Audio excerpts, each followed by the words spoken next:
Saya waktu muda kerja saya itu tahun 68 cari makannya dengan menulis. Itu tahun 48. Jadi kalau saya boleh berkisah sedikit, tahun 48 Sumatera Timur itu diduduki Belanda. Kita orang-orang yang dinamakan orang non, artinya non-cooperation, tidak mau bekerja sama dengan Belanda. Kita cari kerja, harus dengan Belanda, kita nggak mau kerja sama Belanda in that time. Tahun 48 kan kita baru 3 tahun merdeka toh. 47 aksi polisi pertama, 48 aksi polisi kedua. Kita di kota Medan hidup bagaimana?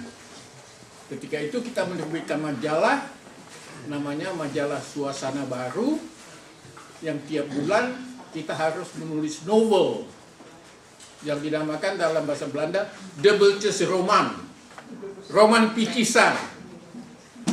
Jadi pocket book, tebalnya 64 halaman.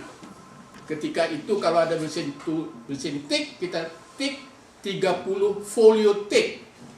Kalau 30 folio tik itu kalau dicetak menjadi 64 halaman dalam bentuk pocket, bukan macam bentuk buku ini. Nah, kalau dulu karena kita ada yang tidak punya mesin tulis, kita tulis tangan. Tulis tangan itu 120 lembar. Jadi majalah kita itu terbitnya sebulan 2 kali. Sekali terbit 500 eksemplar yang biasanya dijual keluar daerah Medan, yang terutama ke daerah Sulawesi, ke Jawa dan lain-lain. Dari situlah kita hidup. Jadi kalau ditanya berapa sih honorariumnya ketika itu, kita menulis novel itu honorariumnya 150 gulden uang nikah. Kayak uang nikah kan? Waktu itu pemerintahannya nikah kan? Oh, 150 gulden kan sedikit. Enggak dong, ketika itu banyak. Sebab bikin baju pun cuma 20 gulden. Makan mie rebus cuma 5 sen toh. 6 sen in that time, in 1948. Nah, disitulah kita hidup. Kemudian di Jakarta terbit majalah-majalah. Juga kita isi itu majalah-majalah dengan tulisan. Tapi biasanya kita menulis ke sana, menulis sajak. Sajak itu kalau dimuat di majalah Mimbar Indonesia, itu dibayar kita 10 gulden. Itu dibayar ketika itu.